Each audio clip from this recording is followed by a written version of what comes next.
Thanks for tuning into this episode of the Human Performance Outliers podcast with Zach Bitter. Welcome, everyone. If you enjoy the show, please consider subscribing on your favorite podcast listening platform and YouTube. You can now also check out the full video episode on X. Please also consider sharing your favorite episodes and leaving a review. If you do that and tag me or send me a screenshot, I will enter you in a monthly raffle for a free 30-minute consultation with me. For full episode details, including notes, timestamps, transcripts, and the show Patreon page, and other ways to support the show, please head over to my website at zachbitter.com. There you can find all my coaching services, including some new offerings for 2025. You can also sign up for my Substack newsletter, where I have been publishing my training journal weekly, as well as other topic-based posts. If you have any questions or feedback, please don't hesitate to reach out to me on my website or at hpopodcast@gmail.com. A big thanks to LMNT, deltaG Ketones, and Muai Venison for supporting the podcast. A full description of how I use these products can be found at the end of the episode. Discounts, promotions, and details can also be found on the show notes and at the end of the episode. All right, everyone, welcome back to another episode. This podcast episode is going to be a training recap. So if you're listening to one of these training recaps for the first time, I am kind of breaking down each one of my training blocks on a series of episodes leading into a race I'm going to be doing in June. It's a flat indoor track 100-mile attempt. So the Pettit Center, which is the Olympic training facility in Milwaukee, Wisconsin, has a nice indoor track that's 443 meters. And I'm sort of structuring my training around hopefully peaking well for that race in mid-June. And I did two other episodes before this one where I sort of, on the first one, highlighted my return to training after a pretty long off season. I had about a 6-week off season where my main focus was strength work and just very light running, very unforced running. And that kind of ended at the very end of 2024, heading into the new year. And I did an episode where I kind of highlighted that return to running being the primary focus, and then did a second episode where it was more or less kind of the intro to kind of some speed work development, which was a focus that I was going to try to target earlier in this training cycle to just fine-tune some of that stuff, because I felt like that was a piece of the puzzle that I was going to need to have a little more emphasis on for this round of things. So coming into this training block is a 4-week stretch from February 17th through March 16th, where I sort of continued that main focus on kind of quality work, where I'm targeting, higher intensity stuff along the aerobic intensity spectrum as my main focus, and then keeping kind of the long run a little more traditional in terms of its duration versus what you maybe see me doing when I'm getting closer to a race and really stretching out what I would call like an ultra specific long run. Although there have been some specifics that I've started including, like I've been getting out on the track for my long runs a lot more frequently than I normally would at this point. Main reason for that is just I'm sort of in a unique situation this year than I have been from prior 100-mile efforts, where I've got my pick of the lot from shoes, essentially. I can wear whatever shoe I want for this attempt. So I'm really kind of trying to do my due diligence in terms of finding the one that's going to work well for me. And part of that is just kind of getting ones that feel well and narrowing that down to like a list of maybe 3 or 4. And then I'll be taking them into Dustin, the former guest on here, who's got a lab in Austin that tests shoe efficiency. And like he's the guy, not just in Austin, but basically in the entire world for that sort of a setup. So I'm really fortunate here in Austin to have access to that facility, and I'll be able to bring in a few pairs and just really find out which ones I'm the most efficient in. But I'm not going to bring in like 24 pairs of shoes. I want to kind of narrow that down and figure out which ones are actually practical considerations for a 100-mile track event, and then pick from those. So getting out onto a track to do those long runs is just helpful in me kind of recognizing what shoe is maybe going to be something that's going to be worth considering on very specific terrain. And the other thing with this training block that sort of changed from the last one was I started moving a little bit more volume of quality work in some of those sessions, and I started blending some intensities a little bit more. Not entirely, but I had a block of training where my primary focus was short intervals, where I'm targeting like my VO2 max intensity and just trying to get that kind of solidified for a little bit and hopefully start seeing some adaptations before starting to phase in some more stuff that is still quality work, but more closely aligned with like lactate threshold type intensities. And sometimes when I kind of move from important but least specific to 100-mile intensity, I'll blend as I'm kind of transitioning out of one and into another. And that allows me to kind of have two things that I like. One is it gives me like a little bit less of an abrupt shift. It gives me a little more extra exposure to some of the shorter, faster stuff at a reduced volume.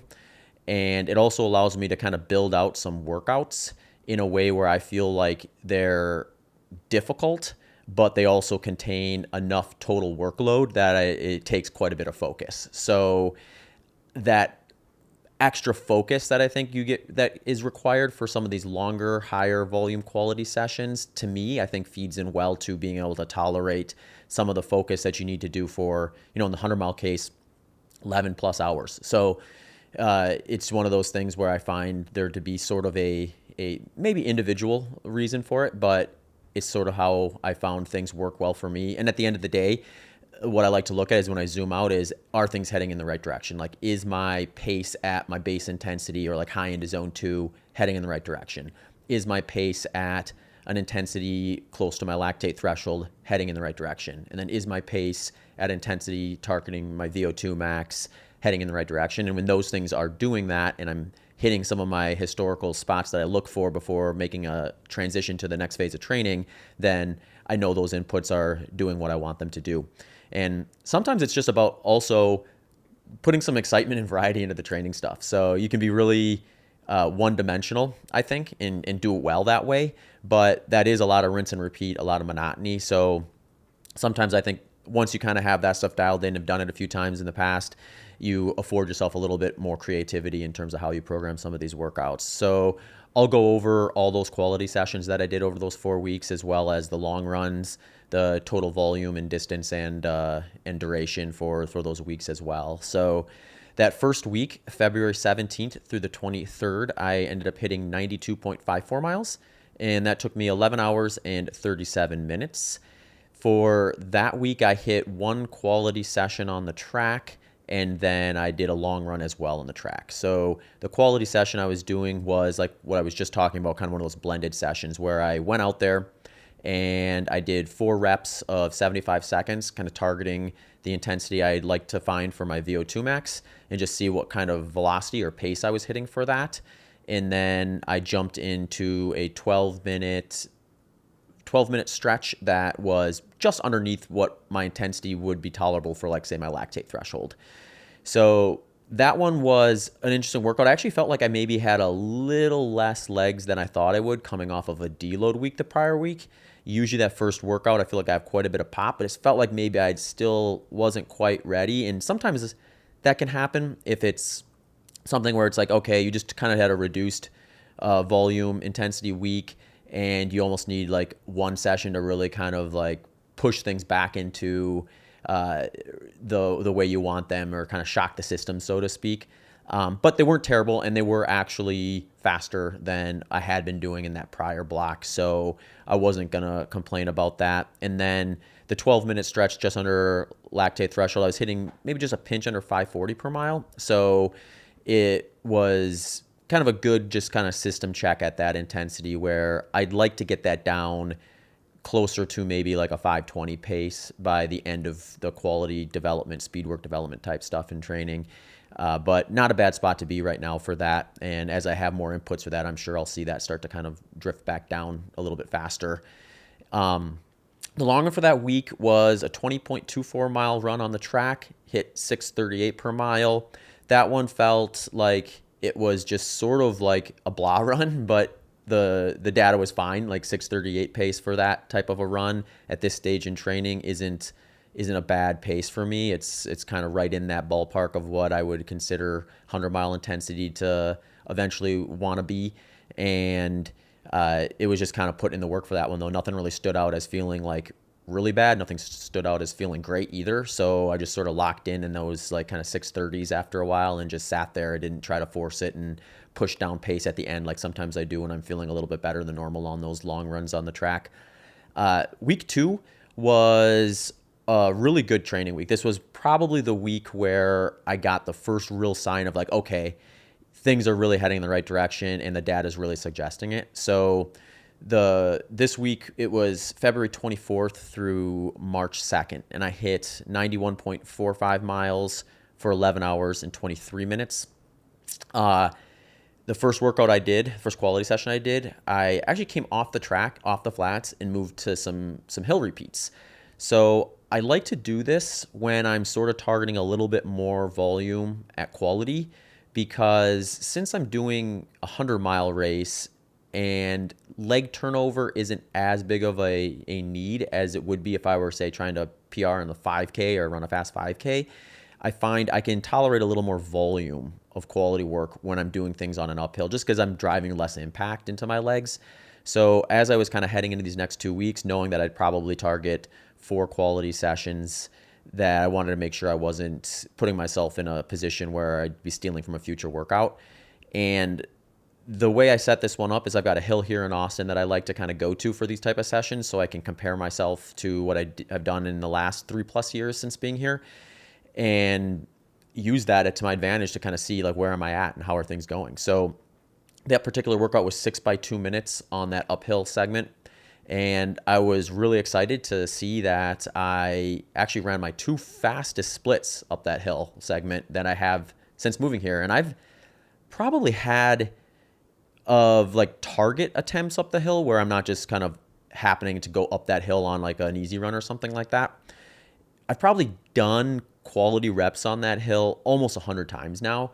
So it's not a small data pool. And I've had workouts where I've done more of those reps. I think the most I've done is 10.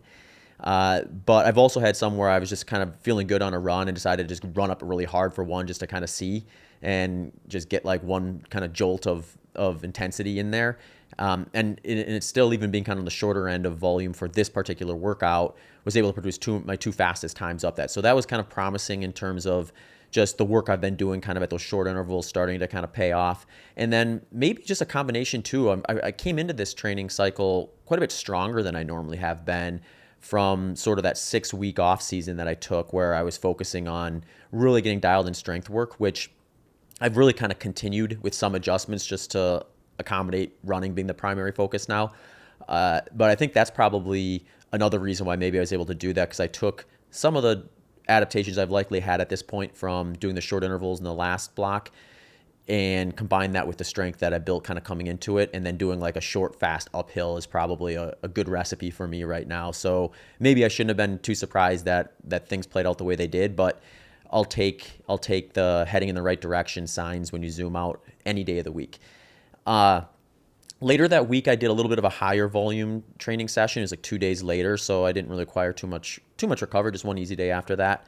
This one, I went back down to the track, and it was more of a blended session, kind of similar to that first week, where I did 10 by 30 seconds at my VO2 max intensity. Then I took about a minute jog and then rolled right into 6 minutes, just under lactate threshold intensity, and then finished up after a couple minute jogs with 5 more 30-second reps at kind of VO2 max intensity. So this one felt great for 2 reasons. One is it was the second quality session of the week. 2, I was hitting my fastest splits so far for short intervals. I was dipping down closer to kind of 440, maybe 445 pace for those 30-second reps, and I didn't feel like I was forcing them any harder than I did for any of these other shorter intervals that I had done in the past. And then that lactate threshold, or I should say just under lactate threshold target intensity 6 minute in the middle, I think I hit like a 538, somewhere around there pace for that.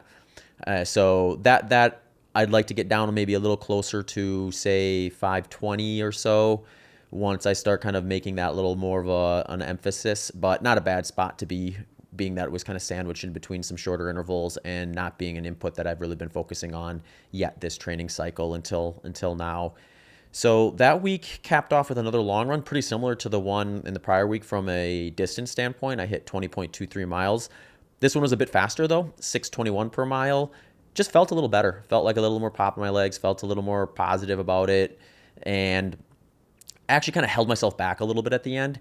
I'm trying to be a little more mindful during this block to not dip into too much quality on kind of the higher intensities of the aerobic intensity spectrum at the end of the long run, like I had at some of the long runs I did in the last block, just to make sure I'm not treading on the next week's quality sessions and setting myself back for that. But I did feel good, so I let myself kind of drift down to some low sixes there, and that's why that one kind of came out a little bit faster. Was those last few miles were just kind of dipping down into the 6.0s minute per mile pace, which I really like to see that when that happens. Like when I've been really fit in the past and run some of my strongest 100-milers, a lot of times when I'm going out for just kind of like a high zone 2 base run, then I'll start seeing my pace start when conditions are optimal and the route is flat, low sixes, and maybe like at my absolute best, maybe just dipping under 6 for some of those type of runs. So when I can kind of just gravitate down to that without feeling like it's forced, and then when it's at the end of like a training week like this one where there's some cumulative fatigue, and then the end of the long run too, pretty good sign, especially when I don't have to force it. So that week was, to date, probably the most promising one in terms of like, okay, things are heading the right direction. I'm starting to see some of the progress from the work that I put in the prior 2 blocks of training. And now it's just about kind of managing how much can I tolerate and recover from before I need to start kind of pulling back just a little bit and recover. And that didn't happen to be the case after this week. Week 3, I rolled right into it for the most part. That was March 3rd through the 9th. I hit 93.02 miles. It's 11 hours and 19 minutes. This week had a return to the hill. So I did that same workout, but with 2 extra reps. So this time it was 8 by 2 minutes on that hill.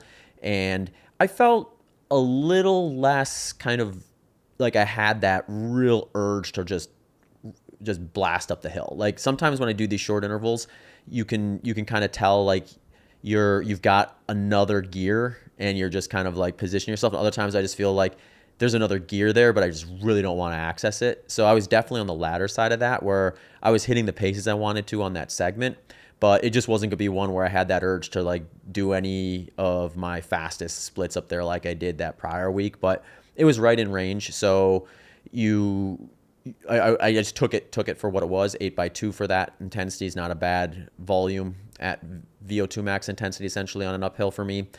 And it was something where I felt like I could still execute despite not feeling great. So it's also kind of a reminder to me where when you start kind of unpacking like a grouping of workouts over the course of a month, you're probably going to have some that are like great and some that are just good and some that are like maybe a little more bad.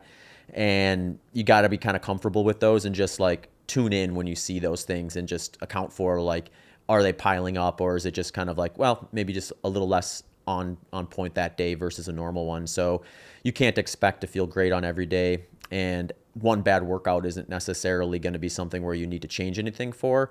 It's usually when you start seeing kind of like multiple signs of fatigue and lower quality dip in that you want to start saying, okay, maybe I need to like put a deload week in here though, or take a couple easier days and give yourself a little bit of rest. But this wasn't anywhere near that. This was still just I would just put it in kind of like a good category versus great or bad. Later that week though, 2 days later actually, I felt amazing. And this is actually maybe one of my better workouts in this block if I had to pick one. And this one had a fair bit of variety in it. And this is the workout I usually think of when I think of like, okay, I've got to stay focused for this one. So the way I structured it is it was 4 by 6 minutes at just under lactate threshold intensity. But rather than having like a true recovery jog, I tried to target a float where I was like hanging around aerobic threshold. And what that usually does is it doesn't really make me feel like I'm really, really 100% recovered from one to the next. So although my legs are pretty much recovered, the mental focus side of things doesn't feel like you get that real clear like on off switch like you get when you're doing hard short intervals followed by like a real easy jog where you really notice the distinct shift of like, okay, I'm like really taking it easy on this. So it just requires a little more focus on those in-betweens. And these type of workouts I like to start to get into around this time in training because they, like I was saying in the beginning of the episode, they sort of teach me to just kind of remember what it's like. Okay, stay focused. When you start kind of losing that focus, you can recalibrate and just dial back in and just get those reps of like learning how to do that a little more intuitively. because on race day, the more times you can just intuitively kind of regain focus versus having to like really burn a bunch of cognitive energy forcing yourself to do it, the more bandwidth you have to finish strong, from my experience. So the way that ended up playing out was the 6-minute reps that I was targeting just under a lactate threshold intensity came out as a 5:39, 5:34, 5:26, 5:27 pace for those 6-minute stretches. And then those 6-minute floats in between those were right around 6:40 pace. So I would definitely say it was probably on like the middle to lower end of zone 2 versus what I would do if I were just really trying to target the high end of zone 2 and really tease that crossover point on aerobic threshold. But given the structure of this workout, they were plenty difficult. So I felt like I got what I was looking for out of it. It was really promising actually on that last rep. I actually, when I went into the fourth one, I was thinking like, okay, this one will probably my slowest, might be a little bit slower than the other three. So I didn't pay attention to the pace. I didn't look at my watch. I just dialed in what I thought the right effort was and then waited for the first time for my watch to click over and give me a mile split. And I looked at it when it came through and I was like, oh, cool. It ended up being like on par with the third one, which was the fastest one of the four, and only by a second slower. So basically the same for the most part. So that was a good sign where I didn't feel like I had to really like dig deeper than I wanted to from an intensity standpoint to kind of produce a time that I was trying to hit. So my tolerance to some of the volume is starting to improve, it seems. And this workout was kind of a good one to show it. And the cool down too with this one, I sort of maintained that zone 2 target where I believe there was like a couple miles on the cool down and I was kind of right in that sort of 6:40-ish pace for that one. That was week 3. So after 3 weeks of a build like this for a training block is a lot of times where I'll start considering a deload week if I'm getting some signs of maybe a little bit more fatigue than I'd like to see accumulate.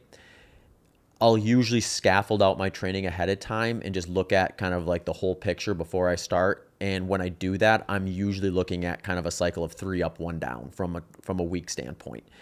But I don't necessarily force that. So what I mean by that is once I kind of start getting into things, I listen to what my body's giving me. So if my body's saying, hey, you just did 3 quality weeks building, another one seems fine, nothing's really screaming at you as to suggest that you need to back off, I'm not going to force a deload week there. I'll kind of keep pushing and then wait for my body to kind of give me that sign. And some of the signs I'm looking for in those scenarios are like, am I getting maybe a couple sessions in a row where quality's not hitting where I would like them to be? Or am I feeling just like I'm forcing things a little bit more? Is my sleep starting to kind of get a little more disruptive? Am I just feeling a little less motivated when I get up in the morning and go for a run versus being excited to kind of go and explore whatever workout I'm doing and things like that. So there's usually a variety of things that start to kind of like present themselves before like I know like, okay, this is a no question asked, take a deload week. Coming off of this week, I guess I do need to touch on the long run still. The long run, I again went back to the track, 20 miles, 0.26, or 20.26 miles at a 6:31 per mile pace. So kind of right in the middle of those first two, but it felt really good. Just felt like I could just go in cruise control in those mid 6:30s and just get the work done and have a pretty good day out there. It did get a little bit warmer for that run. I do remember that being something that I noticed where the humidity came in that morning and I think it was like maybe in the 90% humidity range. So that always kind of gives you a little bit of an extra variable here in Austin when you get those humid days versus some of the cooler, less humid days that I've been fortunate to have in a lot of my long runs so far this training cycle. But, that week ended where coming off of that long run that I did on Saturday, I didn't feel like, I need to get a deload week. I felt more like, all right, with a couple easy runs to start the next week, I can probably roll up a pretty good quality training session midweek and then hit something in the long run category by the end of the week that has a little bit of quality in it. Because I hadn't done like a lot of quality in my any quality in my long runs yet this training block. So I was going to look at it through the lens of this fourth week, maybe instead of 2 quality sessions, midweek 1, and then see what I can do in that long run from just dropping in a little bit of some faster running in there at the end of the week. So that takes us into the fourth week and final week with this one, which is March 10th through the 16th. And this week was actually the first 100-mile week I hit on this training cycle. So we're 11 weeks in, hit my first 100-mile, and it was 100.21 miles, 11 hours and 56 minutes. And it felt great, actually. I wasn't necessarily like just trying to hit 100 miles, but I had a feeling like I was probably ready after those first 3 weeks just to kind of inch the volume up a little bit. And since I had been hitting low 90s for the most part, those 3 prior weeks, that, with just a little extra volume, I was just going to probably surpass that. So it ended up playing out that way. The other difference I had with this week versus the other ones is rather than doing the long run the way I had pretty much this entire build, I actually did 2 long runs this weekend. And some of that's just kind of like testing the waters for some future training, where when I get into my ultra specific long run phase, I'll start stacking longer sessions back to back just to get really good at dialing in race specific pace with a little bit more specific fatigue in my legs. And since I only did 1 quality session midweek, I felt like I had the room for it, as long as on one of them I took it pretty chill and focused on just getting like a little bit of faster running in on the second of the 2. So this week ended up being a midweek quality session where I did a little bit less structure in terms of like hitting actual like duration splits. I did more of a fartlek style run, where this run, the first 4 miles, I got right into base intensity, right around zone 2, and just rolled that for 4 miles. And then I rolled into 4 miles that I did in just a fartlek manner, where I would just, when I felt good, I'd speed up, get into kind of like lactate threshold pace, and then maybe some shorter bursts, kind of a little closer to VO2, and just kind of sprinkled those in over the course of 4 miles. And those 4 miles came out as 5:47, 5:51, 5:50, and 5:49. And the other thing I did with that one is I added a little bit of extra quality at the end of this run and didn't give myself a real big break in between. So after those 4 miles with the fartlek structure in it, I sort of rolled right into kind of high end of base, zone 2 type target, and hit some pretty promising miles on those. It was, I think, 6:17 for both of those miles, and then rolled right into a fast finish where I dropped down to like, I think it was a 6:38 last mile, or I'm sorry, 5:38 last mile. So I was right around that 6:15 pace for my kind of base aerobic threshold type targets on the miles that weren't quality structured stuff between the fartlek and the fast finish. So it ended up being a pretty higher volume session, and it was just over 14 miles, with each one of those miles having a little bit more in it than what I would maybe do for a typical 14 miler midweek when I was doing some intensity embedded into it. So that was the one quality session midweek. And then the long run for this one, I did a Saturday Sunday split with 18.2 miles on Saturday at a 7:21. So like I was saying before, I took that one pretty easy, just trying to kind of like get some volume in my legs at a lower intensity, and then go out for a similar distance run that next day, but target a little bit of a faster pace. So that second run on Sunday ended up being 18 miles right on the dot. That one I averaged 6:16 pace, and I actually pushed down into kind of the high 5s, low 6s for a good chunk of that race. Oh, I'm sorry, a good chunk of that long run, and had a couple of miles in there near the end where I hit like 5:47 and 5:56. So I got like a little bit of a fast finish workout in to kind of end that one. So that was the final session of that 4-week training block. And yeah, I'm really excited to kind of see what I get out of that, because usually I don't see a ton of movement within a 4-week block. A lot of times it's more like, all right, I put in a 4-week block, now reset, and then you do that next block of training and you start kind of seeing kind of the fruits of your labors a little bit in that next round of things. So the fact that I was able to get quite a bit of quality in, didn't really miss anything of substance that I had to really feel bad about myself for or anything like that. So things are really heading in the right direction, and I'm really looking forward to this next training block. And then eventually too, because we're getting into March now. So around late March, early April, I'll start kind of stretching out some longer stuff and start kind of pushing beyond that kind of more traditional long run distance and duration like I have been doing, and start kind of testing out some stuff maybe a little closer to some of those ultra long runs where sometimes I'm out there for 3+ hours, or, maybe even hitting 30+ miles on a long run and things like that. And if I'm excited to do that stuff, which, you hope is the case, because you're going to want to be excited about the thing you're actually going to be doing on race day, that's usually a good sign. So I'm looking forward to kind of getting into that kind of side of the training things eventually when I get through some of this more speed work focused stuff. So that was that training block. If you got any questions or comments about it, let me know. Otherwise, I'll be back here in about another month sharing how the next 4 weeks will go. If you enjoyed this training recap and want to follow along on my training journal on a weekly basis, you can subscribe to my training journal Substack. Head over to zachbitter.substack.com to sign up for that newsletter. Thanks for sticking around to listen to how I use the show sponsors. Maui Nui Venison is a product I discovered last year. What caught my eye was their quality and business model. They have paired the need to manage an invasive species with providing some of the most nutrient-dense meat you will find.